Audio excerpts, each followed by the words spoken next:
everyone. This is Wayne Rivers at the Family Business Institute. Thank you for tuning in. This week I want to talk about managing for perfection, not for failure. Okay, let me back up already. Perfection is probably too strong of a word. So let's say maybe manage for goodness or manage for correctness. So what does that even mean? What's that got to do with you? All of us had moms, or have moms in my case, even though I'm 60 years old.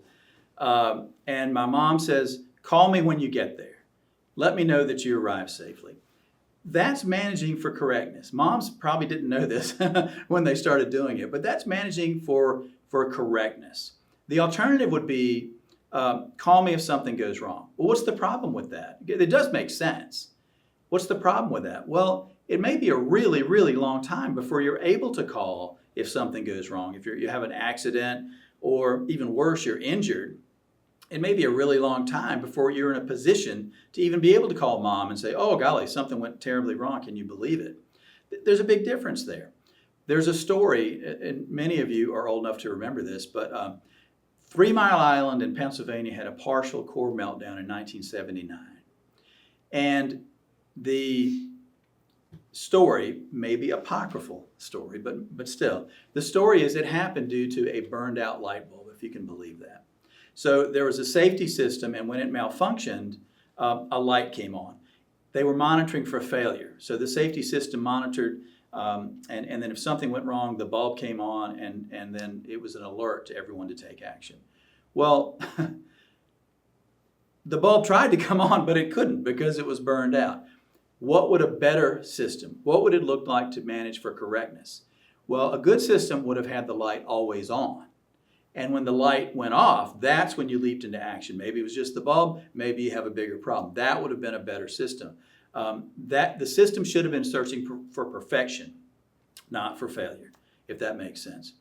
So many contractors, it's the culture, it's a thankless industry. The culture is hurry up, do it faster, do it better, do it more efficiently, make more money, etc.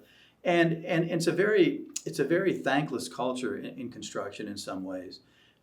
Contractors kind of monitor for failure, and the industry has a reputation for kicks in the butt more than pats on the back. And let's face it, people of my age, that's how we were treated. It was okay in our generation, maybe not so much now as younger people come into the workforce. Wouldn't it be better in your organization to monitor for goodness, for opportunities to recognize people, to appreciate them, to give them some praise? Wouldn't pats on the back be a better motivator than kicks in the rear end? Find ways to celebrate ordinary behaviors and successes and emphasize them on your team.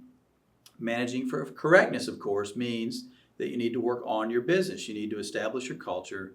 You need to have codes of conduct, operating procedures, processes, etc., so that once you have all that stuff in place, you can manage for perfection. If you don't have it in place, it makes it much harder. So manage for goodness, not for failure. And I'd like to hear what you're doing along those lines. This is Wayne Rivers at the Family Business Institute. Thank you.